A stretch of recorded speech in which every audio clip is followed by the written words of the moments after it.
जानवर। आओ इस्लाम क्या कहता है। मेरे अजीजों, बुर्के के खिलाफ लड़ने वाले इन जाहिलों को पता नहीं है हमारी बच्चियों को अगर बुर्का पहनाया गया तो इसलिए नहीं कि उनको हम दूसरा मकाम देते हैं, इसलिए कि उनको हम कीमती समझते हैं। हर ऐरा गैरा नत्थु खेरा औरतों की तरफ नजर ना उठाए, इसलिए कि इंसानों के अंदर जिस्मानी ख्वाहिशात ऐसी हैं। और ये तो बेवकूफ़ी की बात है ना, इन खवातीन को पता नहीं जो आज सड़कों पर निकली हुई पड़ोस मुल्क की खवातीन थी, मेरा जिस्म मेरी मर्जी, मुझे जैसा चाहे वैसा करने दो। तुम्हें पता नहीं है मेरी बहनों, दुनिया तुम्हें कुत्तों से भी ज्यादा गंदा देखना चाहती है। और ये औरत समझती है ये फैशन है। फैशन नहीं, मर्द की हवस ऐसी कि ये वो मर्द जो ख्वाहिशात के पुजारी हैं वो औरतों को स्टेज पर नंगा देखना चाहते हैं। वो इसलिए नहीं कि वो इज्जत करेंगे। अरे ये राल टपकाने वाले कुत्ते उन बच्चियों की क्या इज्जत करेंगे। वो सिर्फ और सिर्फ अपनी ख्वाहिशात नफसानी की तकमील चाहते हैं, सिर्फ और सिर्फ अपना जिस्मानी सुकून चाहते हैं, जिसके लिए नौजवान लड़कियों के लिबास को निकाल दिया गया। हाफ लिबास में आओ, खट लिबास में आओ, इसलिए नहीं कि ये बहुत बड़ा फैशन है, बल्कि कुछ ऐसे हवस के पुजारी तुम्हें नंगा देखना चाहते हैं। और ये बच्चियां समझती नहीं, इनको ऐसा लगता है कि ये मुआशरे का फैशन है। फैशन नहीं, ये जानवर बनाना चाहते हैं। जब किसी लड़की का रेप होता है, आज भी कुछ लोग चीखते हैं, चिल्लाते हैं, रेपिस्ट को मौत की सजा होनी चाहिए। ये जिसके घर की बच्ची के साथ ऐसा हो जाए, उसकी माँ से या उसके बाप से पूछो तो वो तो कहते हैं रेपिस्ट जानी अगर मिल जाए तो हम उसे टुकड़े कर देंगे, हम उसे मार देंगे, हम उसे जला देंगे। तुम्हारे जो जज्बात हैं आज सुनो, लेकिन इस्लाम ने जब ये कहा कि जो बलात्कार करेगा, इस्मतदरी करेगा, उसे संसार कर दिया जाएगा, उस जानी को हमेशा के लिए खत्म कर दिया जाएगा। दुनिया को ऐसा लगा था कि इस्लाम बड़ी सख्त सजाएं देता है, इस्लाम में जारहियत है, तशद्दुद है, लेकिन वही जब तुम्हारे घर की बेटी के साथ हो जाए तब तुम भी कहते हो कि उस रेपिस्ट को मारना चाहिए, जलाना चाहिए। फर्क सिर्फ इतना है कि तुम सिर्फ अपनी बेटियों की इज्जत जो सोचते हो, मेरा मुस्तफा है जो पूरी कायनात की बेटियों की इज्जत का ख्याल करता है। सुभान अल्लाह।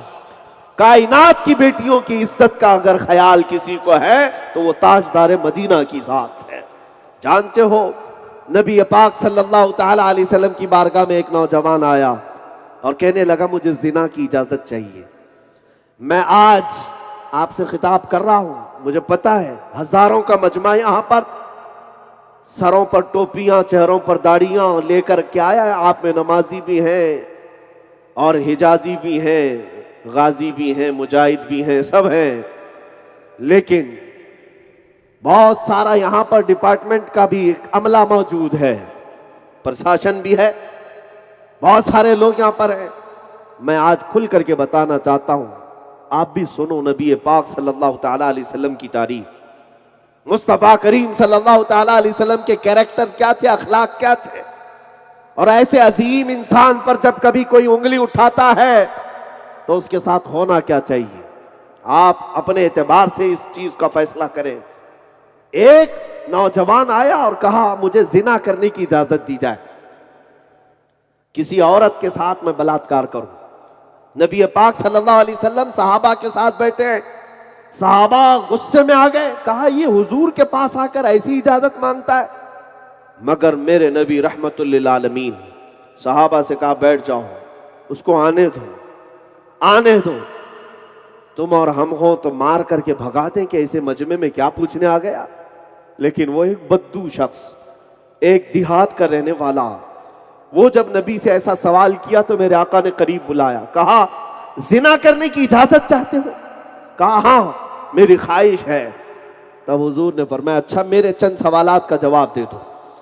कहा कि कुछ लोग तुम्हारी मां से जिना करना चाहते हैं, क्या तुम इस बात को पसंद करते हो? कहा या रसूल अल्लाह आप कैसी बात कर रहे हैं, क्या मैं अपनी मां से जिना की इजाजत किसी को दे दूंगा? हुजूर ने फरमाया अच्छा तेरी बहन के साथ करना चाहते हैं, तू राजी है इस बात पर? उसने कहा नहीं मैं हरगिज इजाजत नहीं दूंगा मेरी बहन के साथ कोई कुछ कर ले। कहा तेरी फूफी के साथ? तेरी खाला के साथ, तेरी बेटी के साथ, किसी तेरे खानदान की औरत के साथ कोई दूसरा जिना कर ले, इसकी तू इजाजत देगा? उसने कहा हरगिज नहीं, मेरे खानदान की एक औरत के साथ भी मैं बुरा देख नहीं सकता। तब मेरे आका सल्लल्लाहु अलैहि वसल्लम ने उस नौजवान को समझाया, जैसे तेरी कैफियत है, जब तू अपने घर की बेइज्जती नहीं देख सकता, तो जब तू किसी औरत से जिना का इरादा कर रहा है, यकीनन वो भी किसी की बेटी होगी या माँ होगी या बहन होगी, वो भी बर्दाश्त नहीं कर सकता। ये मेरे आका सल्लल्लाहु ताला अलैहि वसल्लम के अखलाक करीमाना थे। अगर जिना जैसी नहुसत को मुआशरे से खत्म किया है तो अपने प्यारे अखलाक से खत्म किया है। सिर्फ संसारी से नहीं, सिर्फ जो है कोड़े मार करके नहीं, लोगों के दिलों को पिघला करके, उनको करीब करके। वरना आओ पुलिस डिपार्टमेंट वाले पूरी ताकत झोंक ले और शराबियों को खत्म करके दिखाएं, शराब को खत्म करके दिखाएं। सबको पता है शराब पीने के बाद शराबी क्या क्या करता है, औरत को मारता है, घर के पैसे बर्बाद करता है। अरे सड़कों पर आप लिख करके लगाते हो क्या, डोंट ड्रिंक एंड ड्राइव, क्यों? शराब पी करके गाड़ी मत चलाओ, कानून है ना हमारे मुल्क का। क्यों? इसलिए कि सबको पता है शराब के नशे में ये गाड़ी चलाएगा, ठोकेगा, खुद भी मरेगा, किसी और को भी मारेगा। नशा में गाड़ी नहीं चला सकता, सब आपको पता है। लेकिन मैं कहता हूं लाओ खत्म करके दिखाओ निजाम के जरिए से। मेरे आका सल्लल्लाहु ताला अलैहि वसल्लम मदीने तैयबा में जब तशरीफ लाए, करीब 10,000 सहाबा हैं, 10,000 सहाबा हैं। हुजूर पाक सल्लल्लाहु ताला अलैहि वसल्लम ने पुलिस नहीं बनाई, हुजूर पाक के पास अभी फौजी भी नहीं थे। हजरत अनस कहते हैं उनकी उम्र उस वक्त 10-12 साल की थी, शराब उस वक्त हराम नहीं थी, सब प्याले भर भर करके पीते थे। हजरत अनस कहते हैं मैं शराब खाने में शराब सप्लाई किया करता था, मटके भर भर करके लोगों को पिलाता था। हजरत अनस कहते एक शाम थी जब मैं शराब का प्याला भर करके ग्राहक को जो आए होते थे शराब खाने में, उनको पिलाने के लिए सर्व कर रहा था, सप्लाई कर रहा था। अचानक बाहर गलियों में आवाज आई, या अय्युहल मुस्लिमून हुर्रिमतिल खमर क़ाल रसूलुल्लाह, ऐ मुसलमानों अल्लाह के रसूल ने फरमाया शराब आज से हराम हो गई। हजरत अनस कहते हैं जिसके हाथ में जो प्याला था वहीं से पटक दिया, जिसके मुंह से लगा था वहां से उसने छोड़ दिया। अरे वो 50-50 साल पुरानी शराब पीने वाले लोग थे, एडिक्ट थे, लेकिन एक आवाज कान में आई मेरे मुस्तफा की। और वहां हजरत अनस ये कहते बैठे हुए लोगों ने ये भी नहीं सोचा कि जा करके हुजूर से तस्दीक कर ले, वेरिफिकेशन कर ले, सही में आपने कहा है या नहीं कहा। आया तो ऐलान करने वाला दूसरा था, ऐलान सुन करके सहाबा ने मटके तोड़ दिए, प्याले पटक दिए, होंठ से लगी हुई शराब को थूक दिया। हजरत अनस कहते हैं वो तारीख मुझे याद है मदीने की, जब पूरे मदीने की गलियों में और नालों में अगर कोई चीज बह रही थी वो शराब बह रही थी। न पुलिस के जरिए, न फौज के जरिए, न डंडे के जरिए, न कोड़े के जरिए, ना मेरे आका सल्लल्लाहु ताला अलैहि वसल्लम ने अपने लबहाए मुबारका से एक फरमान जारी किया और वो सारी की सारी शराब मदीने से खत्म हो गई। उस दिन से लेकर 1400 साल हो गए, आज तक मदीने में शराब नहीं आई। ये इनकलाब मेरे आका का है। दुनिया को पता नहीं है, दुनिया अब ये समझती है कि ये कौन सी बड़ी बात है, शराब तो नॉर्मल चीज है, कॉमन चीज है, पी लेने से क्या होता है। हाँ, आज हमारे बच्चों को भी और दूसरों को भी पिलाने के लिए ये फार्मूला अपनाया जाता है, शराब नहीं बियर पियो। अरे मियाँ इसके 70 नाम दे दो, नशा जिसमें आए वो हराम है, तुम 1000 नामों के साथ ले आओ। हम मिस्र जा रहे थे तो प्लेन में सर्व किया जा रहा था एक कैन, और एयर होस्टेस ने वो सबको दिया, हमको भी दे रही थी, और कहा कि क्या है, कहा क्रेजी वाटर। क्रेजी वाटर नया नाम सुन रहे, पानी भी पागल होता है। हाँ, बगल में बैठे हुए पैसेंजर ने कहा कि असल में ये वाइन है, शराब ही है, इसको बहुत ज्यादा रिफाइन किया गया है, इस नाम से इसको सर्व किया जाता है, ज्यादा नशा नहीं आता। ज्यादा नशा नहीं आता, बिल्कुल रिलैक्स होकर के आप सफर कर सकते हैं। ये दुनिया को धोखा देना है। मेरे अजीजों, मुझे वो बात याद आती है, हमारा एक नौजवान जो इस्लाम का पाबंद था, वो यहां का नहीं है, ऑस्ट्रेलिया या अमेरिका किसी यूरोपियन कंट्री का मुसलमान नौजवान, वो फ्लाइट में बैठा है, शराब सबको सप्लाई हो रही है, उसको भी दी गई। उसने कहा, मना कर देता नहीं पीता तो अलग बात थी, लेकिन उसने कहा आई एम ए मुस्लिम। यह जवाब कुछ लोगों को गड़ता है, चुभता है। उसने कहा मैं मुसलमान हूं। तो सामने खड़ी हुई जो एयर होस्टेस थी, उसने कहा यह कौन सी बात हुई, सारे पैसेंजर पी रहे हैं जबरदस्ती, इसमें आप ऐसी बात क्यों करते हैं? नहीं पीना है मत पीजिए, ये क्यों कहते आई एम ए मुस्लिम? और मुझे बताओ तो सही, इसमें है क्या? पियोगे, सोओगे, आराम से सफर कटेगा। उस नौजवान मुस्लिम ने कहा अच्छा, तो मैं एक चीज आपसे पूछता हूं, ये शराब है, मैं चाहता हूं कि पहले ये पायलट को पिलाओ, पहले पायलट को पिलाओ। पायलट को आप शराब सर्व करती हैं? उसने कहा पायलट पीते तो है लेकिन अभी ऑन ड्यूटी है। कहा अभी ऑन ड्यूटी है, अभी नहीं पिएगा। उस नौजवान ने कहा तुझे पता नहीं, मुसलमान जिंदगी भर ऑन ड्यूटी होता है। वाह वाह, हर वक्त वो ऑन ड्यूटी होता है, इसलिए कि जहन का सलामत रहना ईमान का सलामत रहना है। और जहन खत्म हो गया तो पता नहीं, आदमी कुफ्र भी बच सकता है, शिर्क भी कर सकता है।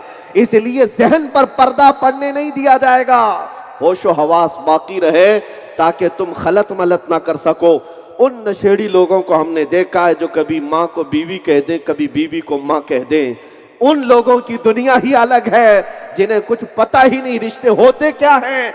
जब नशे में आए तो गाली दिया, नशा उतरा तो मोहब्बत किया, भला ये भी कोई जिंदगी है? मैं आज ये कहना चाहता हूं, शराब की नहुसत से इस कायनात को अगर सबसे ज्यादा पाक किसी ने किया, वो मेरे मुस्तफा की जात ने, नबी अकरम सल्लल्लाहु अलैहि वसल्लम की जात ने। आज मेरी ये बातें औरतों को बड़ी अच्छी लगेंगी, चाहे वो हिंदू औरतें ही क्यों ना हो। हिंदू औरतें भी अगर जूझ रही हैं आज अपने घरों में मुसीबतें, तो वो अपने शराबी नशेड़ी शोहरों से है, जिनकी वजह से वो तकलीफ में है, घर में कुछ देता ही नहीं, सब शराब में लगाता है। मैं उस जात की बात कर रहा हूं जिसने हर बुरे अखलाक को हमारे मुआशरे से पाक किया है। और आओ मैं तुम्हें बताऊं, मक्का की उस सरजमीन पर जहां सूदी निजाम कायम था, सूद लेना देना इस तरह से था कि गरीब तो गरीब ही होता चला जाता और अमीर अमीर ही होता चला जाता। मेरे मुस्तफ़ा करीम सल्लल्लाहु ताला अलैहि वसल्लम ने हज्जतुल विदा के खुतबे में ये इरशाद फरमाया, सारा सूद मैंने पांव तले रौंद दिया, अब से किसी का सूद नहीं, सूद नहीं चलेगा। तुम उसको बड्डी कह लो, ब्याज कह लो, इंटरेस्ट कह लो। आज पता है पूरी दुनिया इसी मुसीबत से जूझ रही है। इन यहूदियों ने, ईसाइयों ने दुनिया को दोबारा क्रेडिट पर लाकर खड़ा कर दिया है। ये इकोनॉमिक क्राइसिस जो दुनिया में आते हैं, ये सूदी निजाम की वजह से आते हैं। सूदी निजाम, इस्लाम ने इसको हराम करार दिया। दूसरों को भी मैं बताता हूं, हिंदू अगर मेरे मैसेज को सुनते हैं तो सुनो, तुम्हारे यहां बड्डी और ब्याज खुले तौर पर खा लिया जाता हो तो हमारे नजदीक इतना बड़ा गुनाह, इतना बड़ा गुनाह है। मेरे आका ने फरमाया, जिसने सूद का एक लुकमा खाया, गोया के काबे के सामने उसने मां से जिना किया। इतना बड़ा गुनाह है। क्यों? इस कदर बड़ा गुनाह और इस कदर बड़ी वईद क्यों रखी गई सूद में? मेरे आका ये नहीं चाहते कि माशरे में डिसबैलेंस हो जाए, कोई गरीब गरीब रह जाए, कोई अमीर अमीर हो जाए।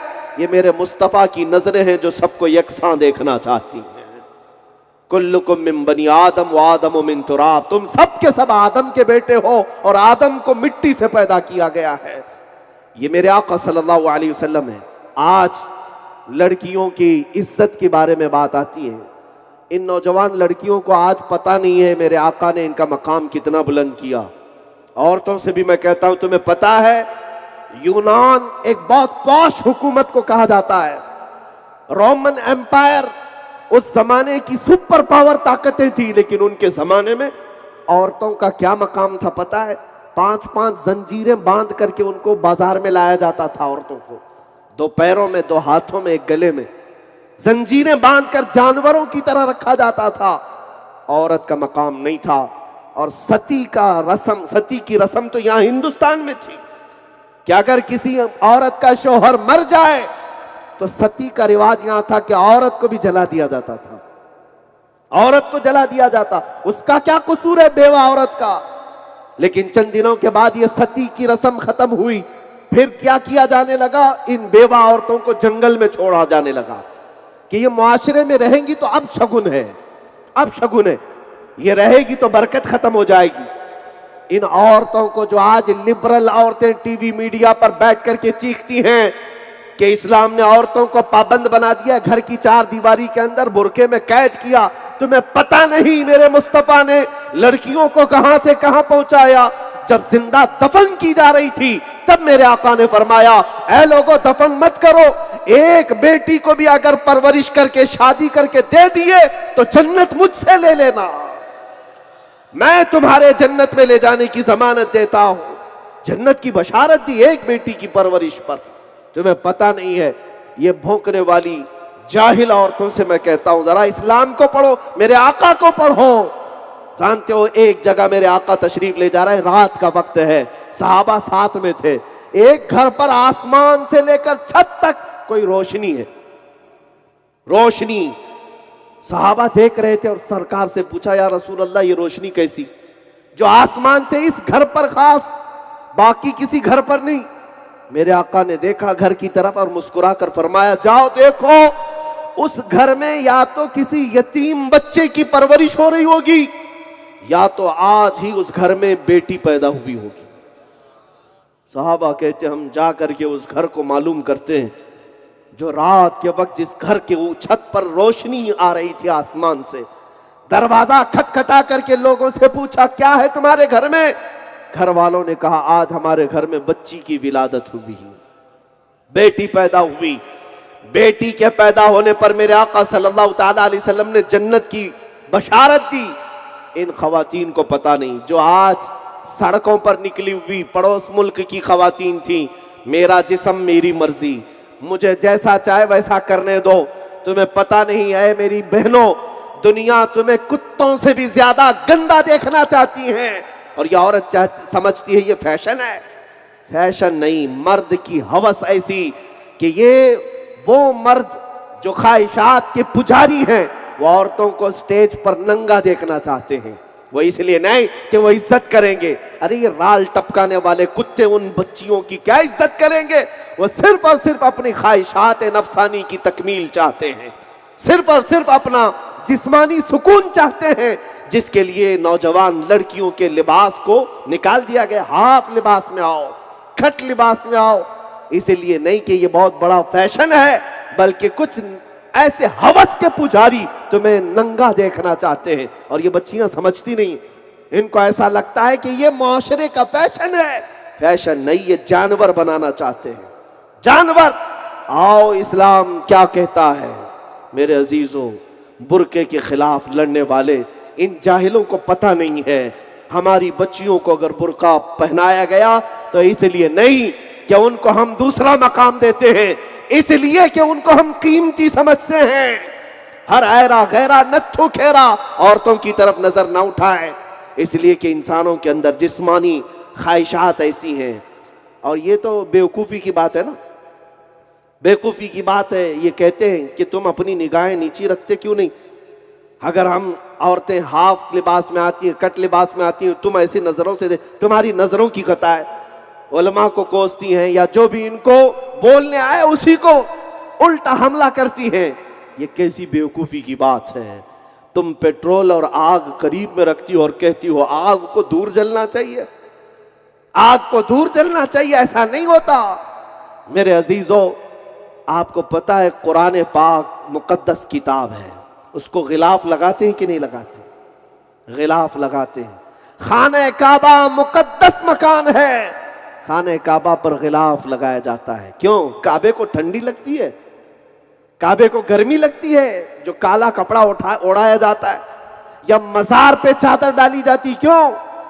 क्या औलिया को ठंडी और गर्मी लगती है? नहीं, गिलाफ और चादर इसलिए डाला जाता है कि उनकी अजमत शान बताई जाए। काबे का गिलाफ उसकी शान बताता है, कुरान का गिलाफ उसकी शान है, मज़ारात की चादर उनकी शान है। इसी तरह मेरी माँ और मेरी बहन का बुर्का उसकी शान है, उसकी शान है, अजमत शान है। नबी पाक सल्लल्लाहु ताला अलैहि वसल्लम के वो अखलाक करीमाना मैं तुम्हें बताना चाहता हूं मेरे अजीजों।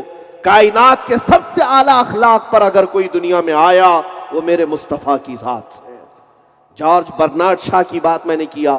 सर थॉमस एक अंग्रेज मुफक्किर है, वो कहता है काश मैं मोहम्मद सल्लल्लाहु अलैहि वसल्लम के जमाने में पैदा होता और उनको अपने करीब से देखता तो मैं उनके पांव को धो करके पीता। और इतना ही नहीं, हमारे देश के मोहनदास करमचंद गांधी वो खुद लिखते हैं कि अगर कभी मुझे अपने अंदर यकीन, कॉन्फिडेंस लेवल पैदा होता है तो प्रोफेट मोहम्मद सल्लल्लाहु अलैहि वसल्लम की तालीमात पढ़कर पैदा होता है। Confidence level. और सरोजनी नायडू का नाम भी सुना होगा, वो खुद कहती है कि आज तक दुनिया में अगर किसी के इनकलाब का असर बाकी है तो सिर्फ मोहम्मद अरबी का है। सुभान अल्लाह, बात सच्ची है, गैरों ने जो पढ़ा है वो कहा भी है। ये चंद भौंकने वालों को अगर छोड़ दें तो मैं उन लोगों की भी एक लंबी फहरिस्त रखता हूं जिनका मेरे दीन इस्लाम से ताल्लुक तो नहीं है, लेकिन मेरे आका की मोहब्बत में सरशार होकर उन्होंने नगमे भी सुनाए। वो हमारे दीन से ताल्लुक नहीं रखते। जॉर्ज बर्नार्ड शॉ का नाम सुना होगा, बहुत बड़ा एक फिलोसफर था, एक बहुत बड़ा मुहक्किक दानिश्वर गुजरा है अंग्रेज। जॉर्ज बर्नार्ड शॉ लिखता है कि आज के दुनिया में जितने मसाइल हैं, भुखमरी हो, खुदकुशी हो, जिना हो, चोरी हो, डकैती हो, इन सब को अगर कोई हुकूमत हो या कोई क़ियादत सही कर सकती है तो सिर्फ मोहम्मद की क़ियादत है सल्लल्लाहु अलैहि वसल्लम। ये कौन कहता है? जॉर्ज बर्नार्ड शॉ की लिखी हुई चीज मौजूद है। कहता है अगर मोहम्मद आज भी आ जाएं तो उनकी क़ियादत में सारे मसाइल हल हो जाएंगे, सारे मसाइल हल हो जाएंगे। ये वो लोग कहते हैं जो पढ़े लिखे हैं, जिन्होंने देखा है। इसलिए कि मेरे आका सल्लल्लाहु ताला अलैहि वसल्लम उस मक्का की सरजमीन में मबूस हुए थे जहां हर तरह की बुराइयां मौजूद थी, हर तरह की खराबियां। तुम्हें पता है बच्चियों को जिंदा दफन करने वाली रस्म मक्का में मौजूद है। वहां पर मां और बेटियों को बाजार में लाकर बेच देने की रस्म मौजूद है। पैसा जमा हो जाए तो जुए में उड़ाने की रस्म मौजूद है। और शराब 50-50 साल पुरानी जमा करके पीना, वो भी हरम के अंदर। ये तमाम आदतें उनके अंदर मौजूद है। लेकिन 10 साल का अरसा नहीं गुजरा, 10 साल का अरसा नहीं गुजरा, जो डकैत थे, जो चोर थे, मक्का के हालात बड़े मशहूर थे। वहां के हालात में कैसा इनकलाब आया।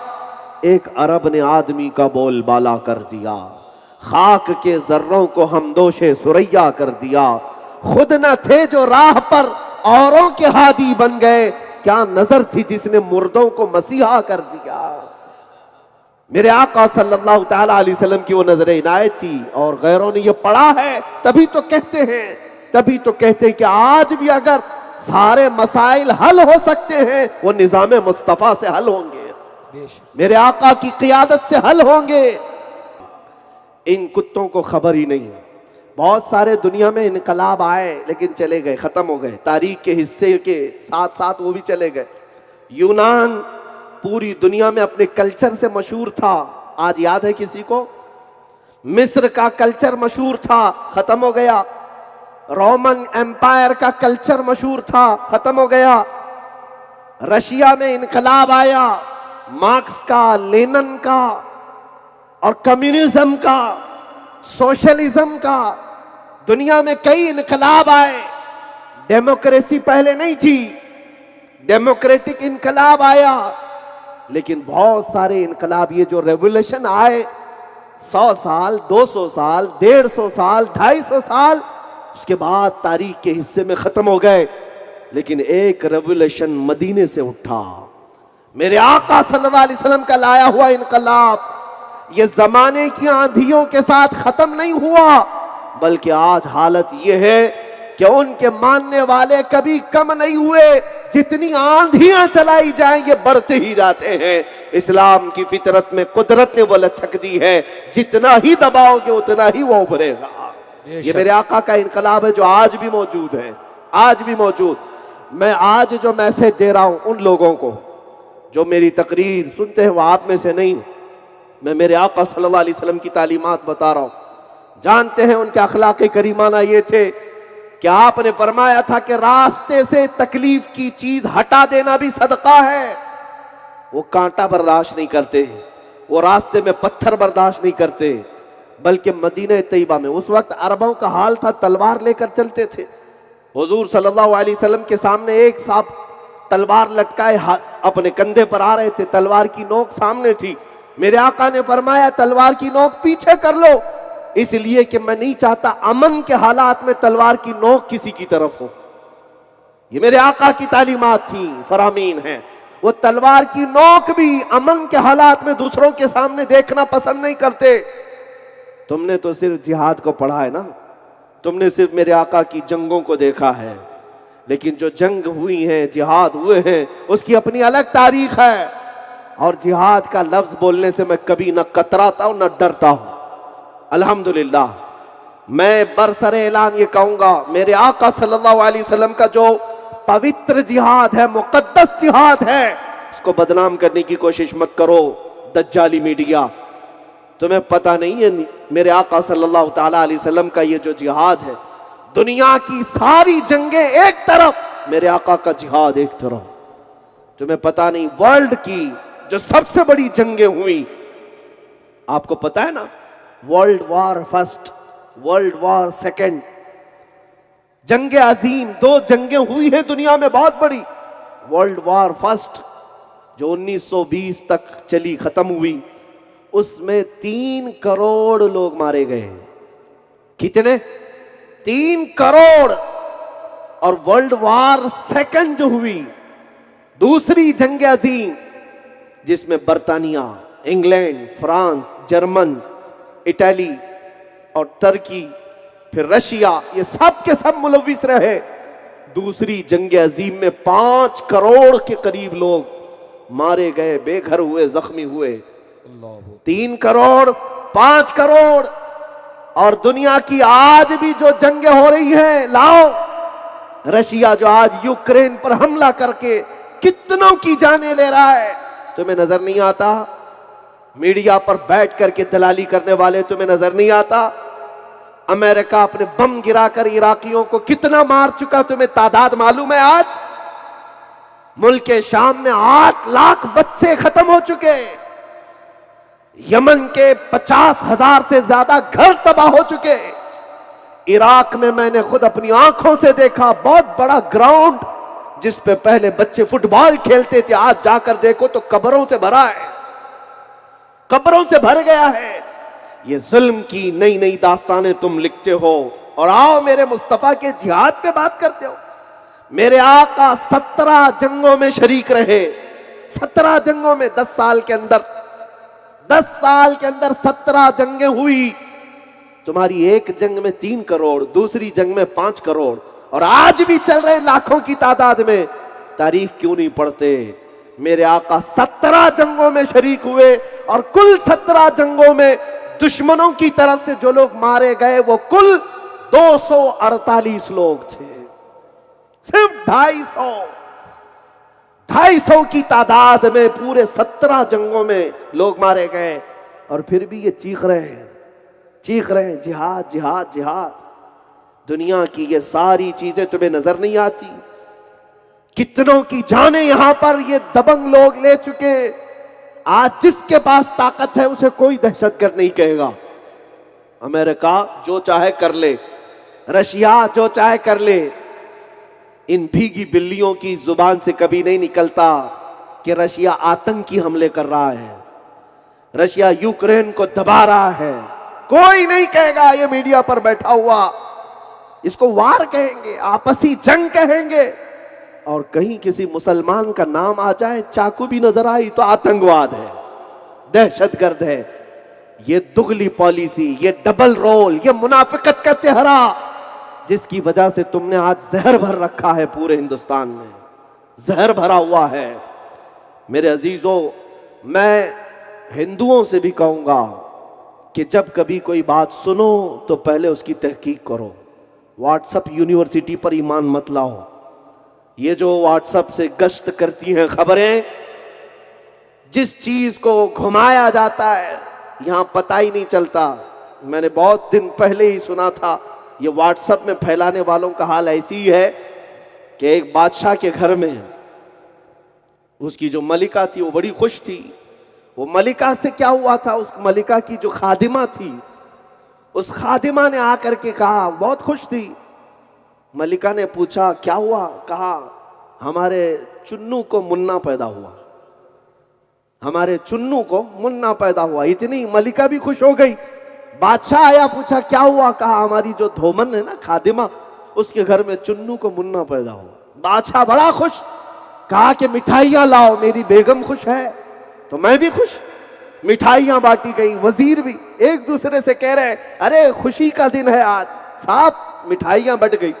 एक अक्लमंद वजीर ने पूछा बादशाह से, बादशाह सलामत साहब मिठाइयां खा लिए, सब जगह खबर चल रही है खुशी की, बताएं तो ये आखिर कौन है ये चुन्नू और ये कौन है मुन्ना।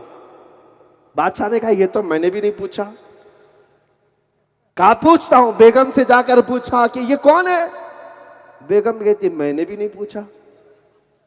वो खादिमा से मैंने भी नहीं पूछा। वो धोबन आएगी तो मैं पूछ के बताती हूं चुन्नू का मुन्ना कैसे पैदा हुआ। तो शाम को आई तो मलिका ने पूछा कि तेरी खुशी में तो सब मिठाइयां बट गई, मैं पूछना भूल गई, ये कौन है। तो धोबन कहती चुन्नू मेरे गधे का नाम है, और आज उसके घर, आज उसको एक बच्चा हुआ, उसको हम मुन्ना कह रहे हैं। वाह, पूरी सल्तनत चुन्नू के मुन्ना में खुशियां मना रही है। ये व्हाट्सएप दुनिया यही कर रही है आज। किसी को ये बात पड़ी नहीं कि तहकीक कर लें कहां से आई वीडियो, किसी को ये बात पड़ी नहीं है कहां से आई ये खबर, नहीं, बस फैलाए जाओ, फैलाए जाओ।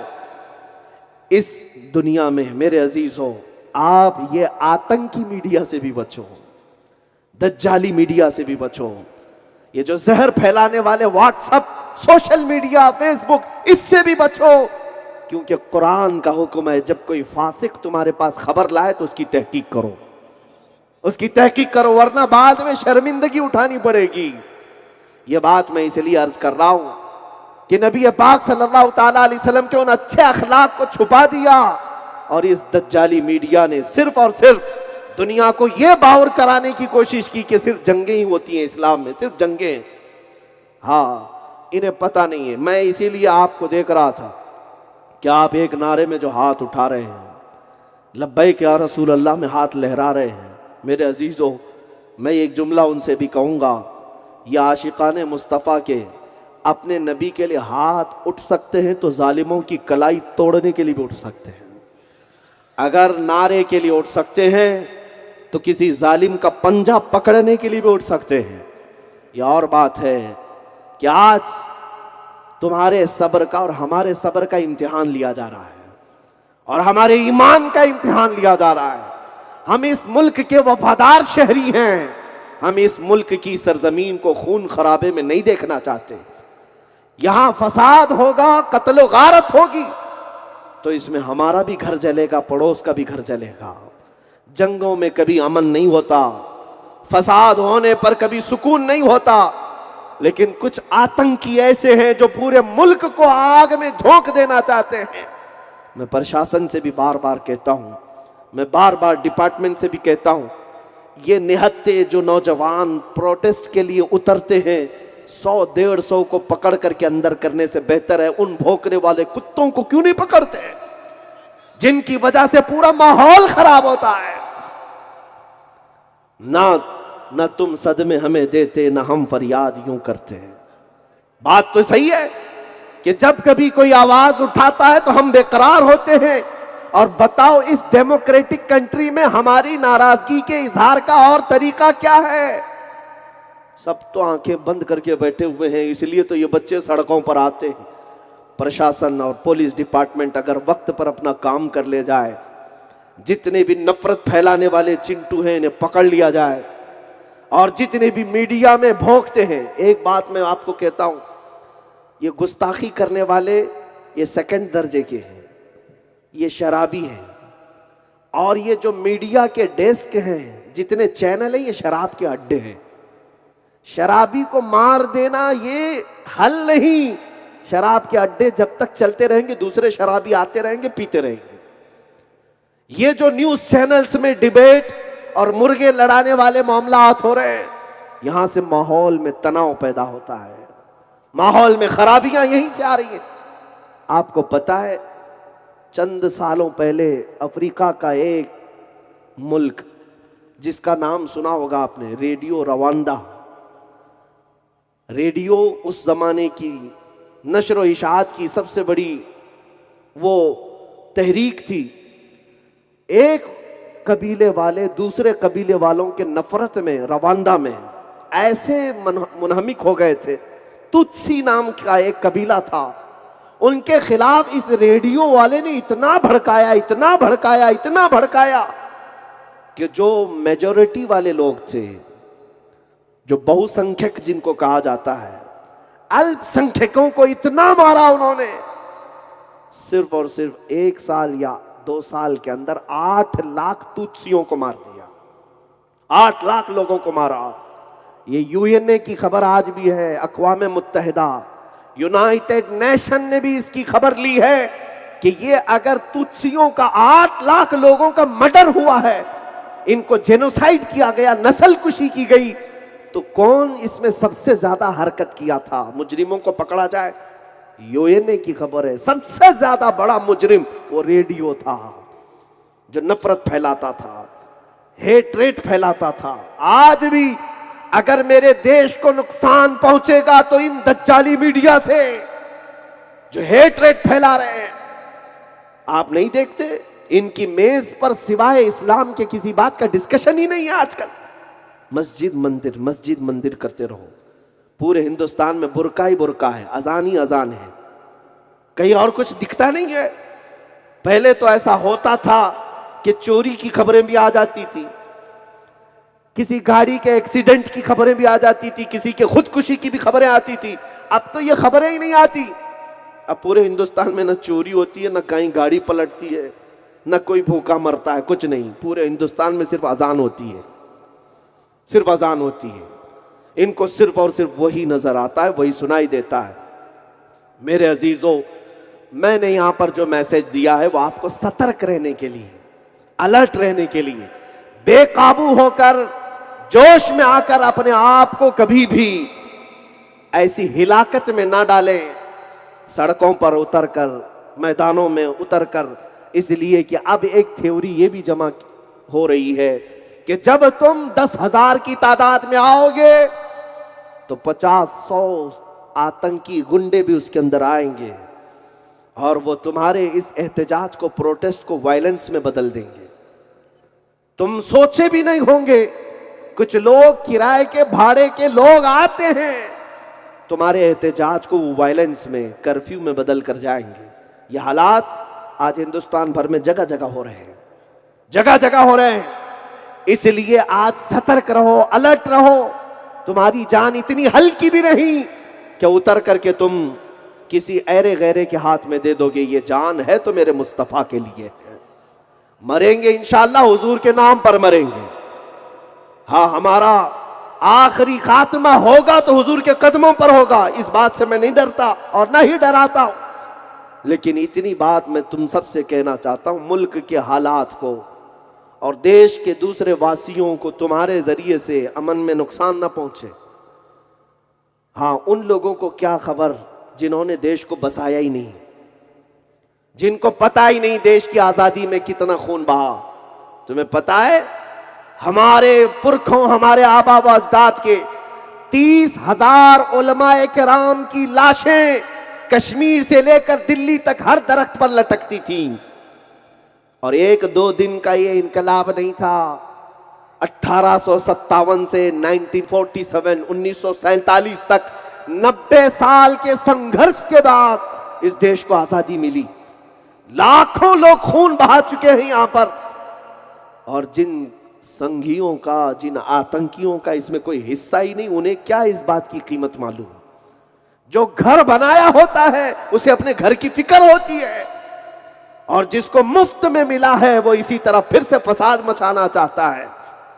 उनको खबर नहीं इस चीज की, लेकिन तुमको तो पता है ये देश मेरे ख्वाजा का देश है, ये देश मेरे कुतुबुद्दीन बख्तियार काकी का है, यहाँ साबिर अलाउद्दीन भी है, मेरे आला हजरत भी हैं। मैं इस देश का गद्दार नहीं, वफादार हूं। लेकिन साथ में ये बात याद रखे, मैं जमीन पर चलता हूं, जमीन पर चलता हूं तो मेरी हर सांस पर मेरे मुस्तफा की मोहब्बत साथ चलती है। हाँ, मैं पुलिस डिपार्टमेंट या दूसरे लोगों से कहता हूं, आप इतने लोग हमसे कहते हैं क्यों इतना भड़कते हैं, क्यों इतना जोश में, या आप आक्रोश दिखाते हैं। कुछ लोगों के जहन में ऐसी बात है। हम कहते हैं मियां, हमने कभी आज तक हिंदुस्तान में रहने वाले 200 से ज्यादा धर्म वालों के धर्म को नहीं छेड़ा। सबको आजादी है। हिंदुओं की किताबें जितनी भी मुकद्दस है, सनातन धर्म हो, आर्यन हो, बौद्ध हो, जैन हो, मैंने सब पढ़ा है। यहाँ क्रिश्चियन भी हैं, सिख भी हैं, वो भी हमने पढ़ा है। इनकी किताबें भी हमने देखी है, सबकी मुकद्दसात। हमारी वो फील्ड नहीं है कि इन सब के पास जा जा करके छेड़छाड़ करें। सब तो यहां साथ रह रहे थे। लेकिन अगर हमारा गुस्सा उबलता है तो इसलिए कि हमने कभी राम के मुतालिक चरित्र पर बात नहीं की, हमने कृष्णा के चरित्र पर बात नहीं की, हमने कभी गौतम बुद्ध के बारे में बात नहीं की, हमने कभी गुरु नानक के चरित्र के बारे में बात नहीं की, हमने कभी यहां के मुकद्दसात के बारे में बात नहीं की।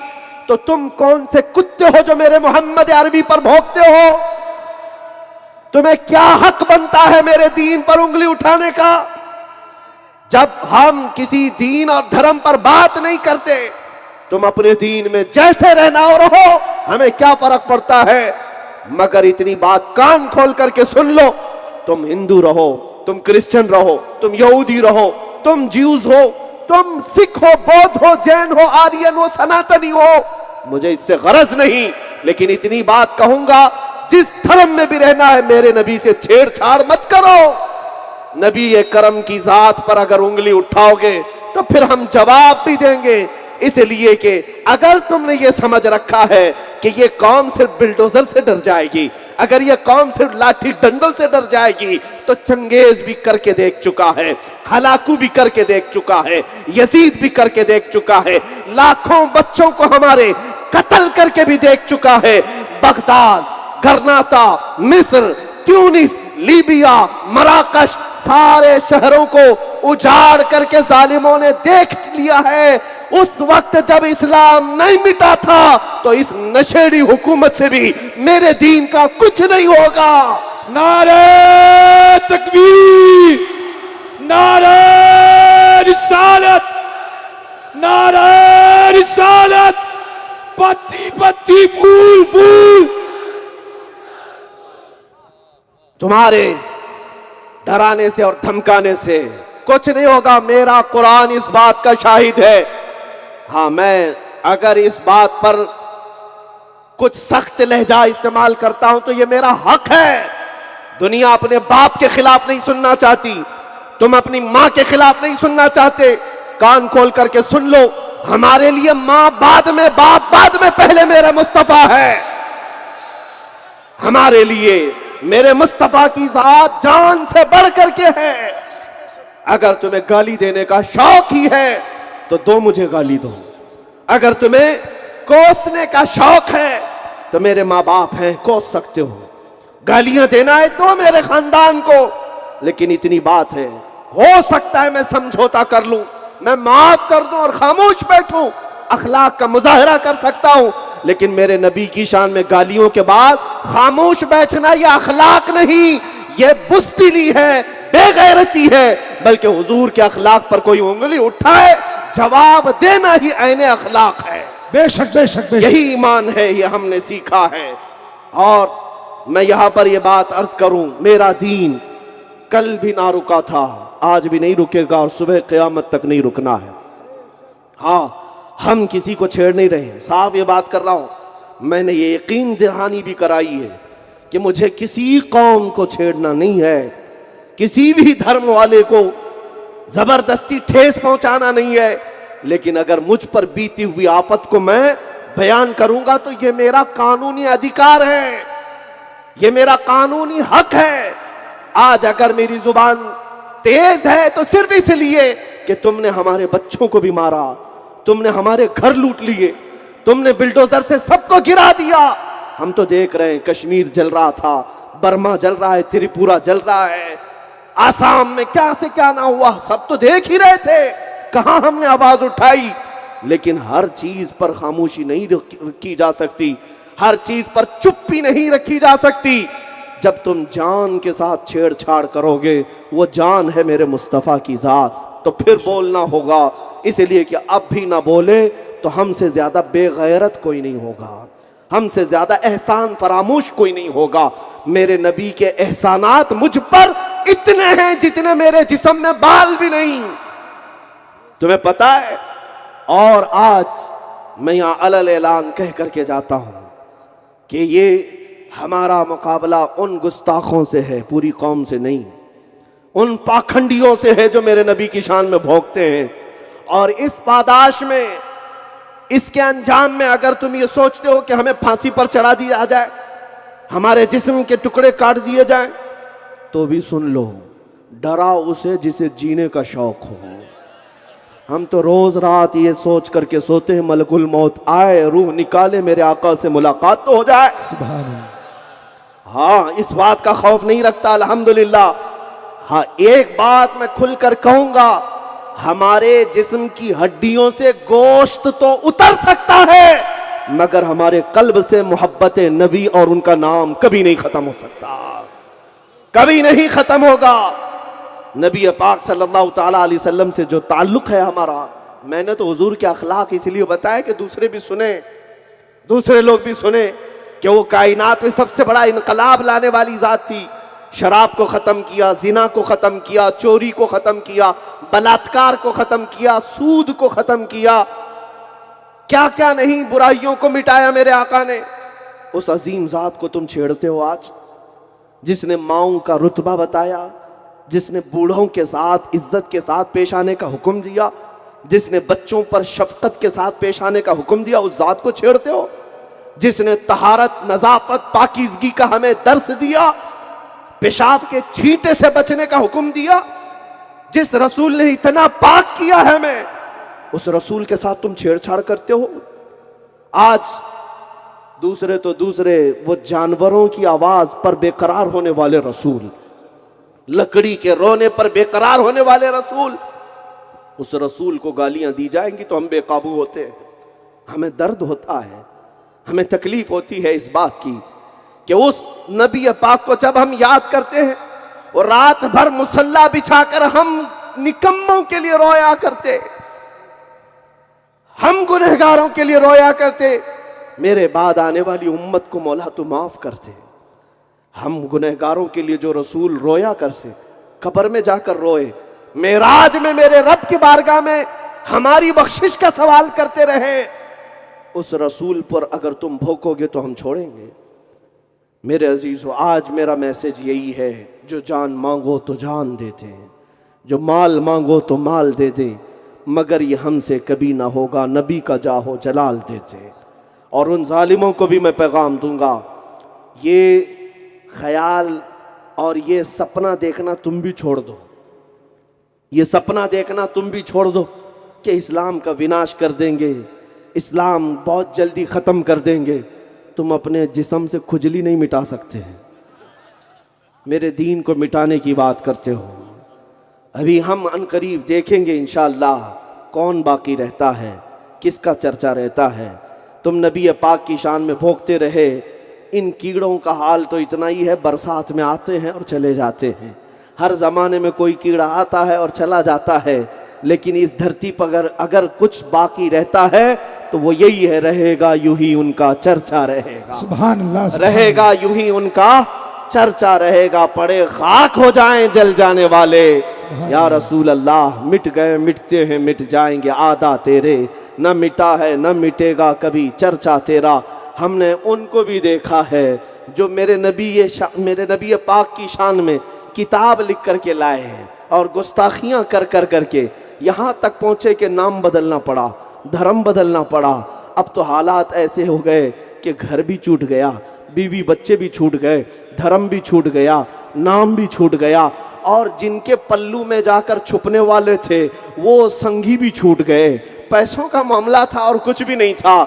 ये धोबी का कुत्ता न घर का रहा न घाट का रहा। आज सड़कों पर सो करके लोगों को पुकार कर कहता है मेरे साथ जुल्म हो रहा है। अभी तो देखिए इब्तिदा है, इंतहा क्या होती है। तूने मेरे नबी पाक की शान में बकवास किया और हर्जा सराई की, इसका अंजाम तो अभी शुरुआत है। वो दिन भी देखने को हमें मिलेगा जब तू पड़ा रहेगा और कुत्ते तेरे चेहरे पर पेशाब किया करेंगे और दुनिया को ये बताएंगे मेरे नबी की शान में जो गुस्ताखी करेगा उसका इबरतनाक अंजाम होगा। बाकी रहा मेरे आका का चेहरा मुबारका, तेरे ऐब लगाने से वो कभी ऐबदार नहीं होगा। सूरज की तरफ मुंह करके थूकने वाले को क्या होता है तुम्हें पता है? उसका चेहरा खुद ही थूक से आलूदा होता है। मगर मेरे मुस्तफ़ा करीम की ज़ात ये है जिनको देखने वालों ने तो कहा है वह अहसनु मिनका लम तरा क़त्तु आइनी व अजमलु मिनका लम तलिदिन निसाओ खुलिक़्त मुबर्रअम मिन कुल्लि ऐबिन कअन्नका क़द खुलिक़्त कमा तशाओ। वो अकल के अंधे, वो पाखंडियों, तुमने सुना कहा मेरे आका को? आशिकों को देखते, उनकी जुबान से सुनते तो पता चलता मेरे नबी की जात क्या है, उनका चेहरा क्या है। मुख चंद बदर शाशानी ये, माथे चमके लठ नूरानी ये, काली जिल्फत अख मस्तानी ये, मखमूर अखें हिन मद भरियां, उस सूरत नू मैं जान अखा की जान जहां अखा, सच अखा रब दी शान अखा, उस शान तो शाना सब नबियां। सुभान अल्लाह मा अजमलका मा अकमलका मा अहसनका, कित्थे मेहर अली कित्थे तेरी सना, गुस्ताख अखे किती जा अड़िया। इकबाल ने कहा था हो ना ये फूल तो बुलबुल का तरन्नुम भी ना हो, चमने दहर में कलियों का तबस्सुम भी ना हो ना ये साकी तो मैं भी ना हो, खुम भी ना हो, बस में तौहीद दुनिया में ना हो, तुम भी ना हो। खीमा अफलाक का इस्तादा उसी नाम से है, नबज़े हस्ती तपशा मादा उसी नाम से है। दश्त में दामने कोहसार में मैदान में है, चीन के शहर मराकश के बयाबान में है, चीन के शहर मराकश के बयाबान में है और पोशीदा हर मुसलमान के ईमान में है। उस नाबे नबी को तुम कहां से निकालोगे? मेरी अजानों में मोहम्मद मोहम्मद है, मेरी नमाजों में मोहम्मद मोहम्मद है, मेरा बच्चा पैदा होता है उसके कान में मोहम्मद मोहम्मद है, और जब हमारा किसी का इंतकाल होता है उसकी कान में भी हम मोहम्मद मोहम्मद कहते हैं। कब्र में रखते हैं तो मोहम्मद मोहम्मद है। हमारे सीने में दिल के अगर दो टुकड़े भी करो, एक पर अल्लाह हो एक पर मोहम्मद मोहम्मद है। तुम कहां से खुरच कर निकालोगे, कहां से छीन कर निकालोगे मेरे नबी पाक की जात को? उस खालिक कायनात ने हर जगह खुशबू मोहम्मद को बसाया है। अगर वो ना हो तो ये कायनात बेरंग है। वो न थे तो कुछ न था, वो जो न थे तो कुछ न था, वो जो न हो तो कुछ न हो। जान है वो जहान की, जान है तो जहान है। मेरा मोहम्मद हाशिर है, मेरा मोहम्मद खातिम है, मेरा मोहम्मद आकिब है, मेरा मोहम्मद फातिह है, मेरा मोहम्मद कासिम है, मेरा मोहम्मद फातिह है, मेरा मोहम्मद मोमिन है, मेरा मोहम्मद मुती है, मेरा मोहम्मद मुज़क्किर है, मेरा मोहम्मद अब्तही है, मेरा मोहम्मद हिजाजी है, मेरा मोहम्मद करशी है, मेरा मोहम्मद तिहामी है, मेरा मोहम्मद मक्की है, मेरा मोहम्मद मदनी है, मेरा मोहम्मद करीब है, मेरा मोहम्मद ताहा है, मेरा मोहम्मद यासीन है, मेरा मोहम्मद मुसम्मिल है, मेरा मोहम्मद मुदस्सिर है, मेरा मोहम्मद शकूर है, मेरा मोहम्मद मुनीब है, मेरा मोहम्मद मक्की है, मदनी है, कुल जहां उसके कदमों में है। तुम कहां कहां से नोच कर निकालोगे? सुन लो कान खोलकर, मैं मानता हूं ऐ अक्ल वालों, मेरा मोहम्मद खुदा नहीं है, मगर दिलों में ये नक्श कर लो कि वो खुदा से जुदा नहीं है। नारे तकबीर, नारे रिसालत, लब्बैक लब्बैक लब्बैक या रसूल अल्लाह, लब्बैक या रसूल अल्लाह, लब्बैक या रसूल अल्लाह। अस्मते नामूसे रिसालत, अस्मते नामूसे रिसालत, शेरे हिंदुस्तान, शेरे हिंदुस्तान, उलमाए अहले सुन्नत, नारे हैदरी।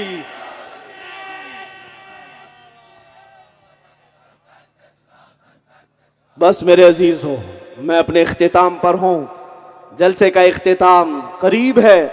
मैं अब और ज़्यादा देर आपको इस मैदान में नहीं बिठाऊंगा। बस इस अहद के साथ, वैसे मुझे भी अब ख़त्म करके अपनी भी तैयारी करनी है। मैं मसरूफ़ भी था और आपको पता है कि लोमड़ी के बच्चे ने 17 तारीख को बुलाया, हमने नहीं बुलाया। पहला एक वक्त था रमज़ानुल मुबारक का, हमने 17 रमज़ान को बुलाया था। और पता नहीं खुदा की कुदरत ऐसी कि वो जालिम कुत्ता फिर 17 को ही बुलाना है। लेकिन उस वक्त भी दुनिया देख रही थी, आज भी दुनिया देखती है, और पता चलेगा कौन हलाली है और कौन हरामी है। ये बात पता चलेगी। मेरे नबी की शान कल भी थी, आज भी और हमेशा रहेगी। इस्लाम कल भी था, आज भी और हमेशा। हाँ, पड़े खाक हो जाएं जल जाने वाले। अजीज़ा ने गिरामी, इस अहद के साथ उठो, जो ज़िंदगी के लम्हात बाकी हैं तुम्हारे पास, ये मेरे मुस्तफ़ा की अमानत हैं, उनके हवाले कर दो। जो सांसें तुम्हारे दिल में धड़क रही हैं, तुम्हारे सीने में धड़क रही हैं, ये मेरे नबी के नाम पर हैं, हुजूर के लिए वक्फ कर दो। आज तुम बदल सकते हो, सिर्फ तुम्हारे बदलने की देर है। जिस दिन तुम बेदार हो गए और हुजूर की सच्ची ग़ुलामी में आ गए, तुमने महसूस कर लिया कि जीना है तो मेरे नबी की तरह जीना है।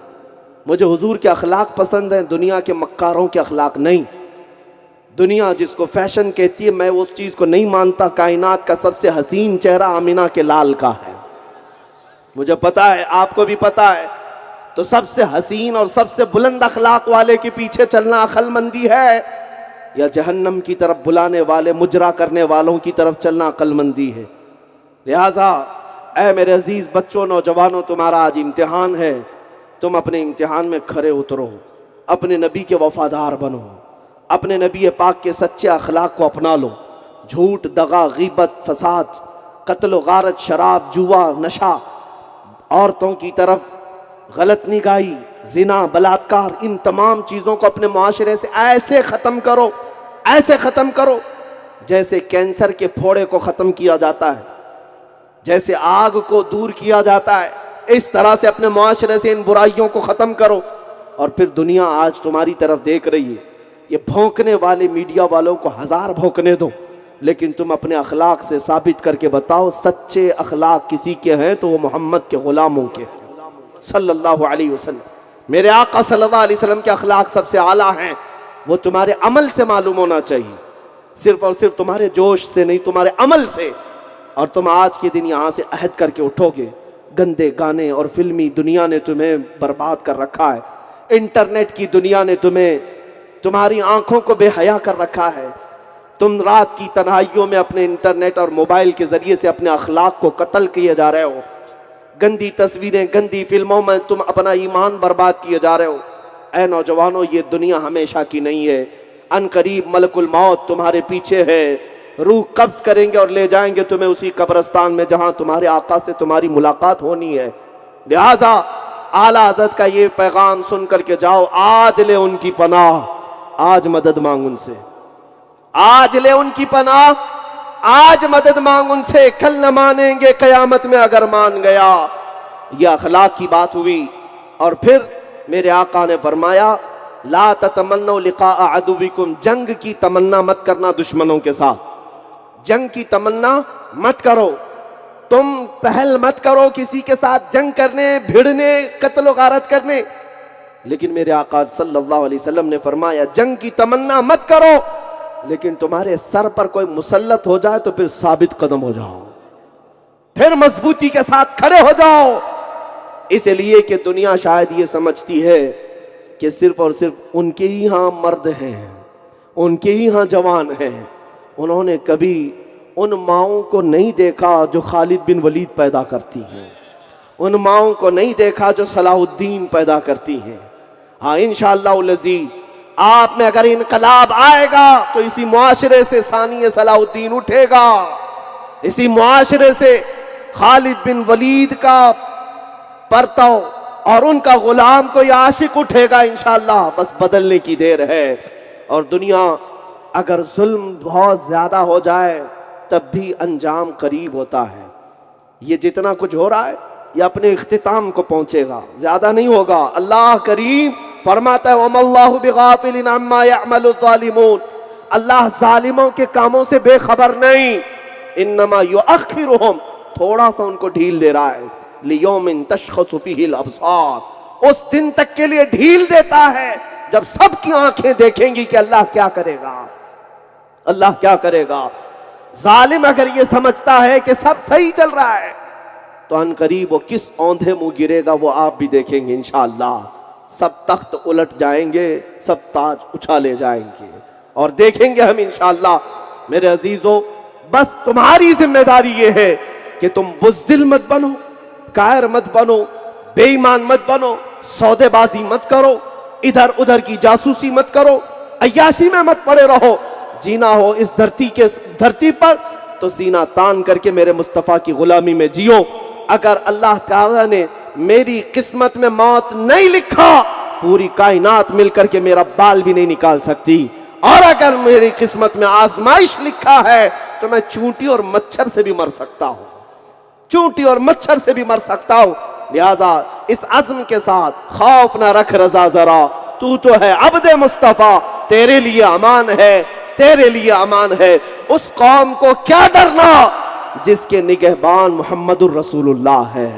उस कौम को खौफ सदा कभी ना होना, जो जानवरों पर भी रहम करे वो अपनी उम्मत पर क्यों ना रहम करेगा। एक हिरन अपने बच्चों की जुदाई में अगर पुकारे, मेरे आका बेकरार होकर उसकी मदद के लिए आ सकते हैं। तो ऐ उम्मत के गयूर जवानों, मैदान में जिस वक्त तुम तन्हा खड़े होंगे, हो सकता है सारी दुनिया तुम्हें छोड़ दे, मगर गुंबदे खजरा का आका तुम्हें नहीं छोड़ेगा, तन्हा नहीं छोड़ेगा इंशाअल्लाह अज़ीज़। हमारे साथ मेरे आका की मोहब्बत है, मेरे रब्बे जुल जलाल की इनायत है, नुसरत है, मदद है, और इसी मदद के साथ हम जिएंगे। लेकिन इस ऐलान के साथ जिएंगे, किसी की जय विजय क्यों पुकारे, क्या गरज हमको, हमें काफी है सैयद अपना नारा, हमें काफी है सैयद अपना नारा, हमें काफी है सैयद अपना नारा। लब्बैक या रसूल अल्लाह, लब्बैक या रसूल अल्लाह। आज आपने हाथ उठाया, अगर वक्त आ पड़ा मेरे मुस्तफा की इज्जत पर, भीलवाड़ा का हर सुन्नी नौजवान जिसने अपने माँ के सीने से सिर्फ दूध नहीं इश्क़े रसूल पिया है, जब ऐसा वक्त आएगा, हाथ नहीं, पैर नहीं, मेरे मुस्तफा के नालैन के नक्श पर अपनी गर्दन फिदा करेंगे इंशाअल्लाह। लब्बैक या रसूल अल्लाह व आखिरु दावाना अनिल हम्दुलिल्लाहि रब्बिल आलमीन।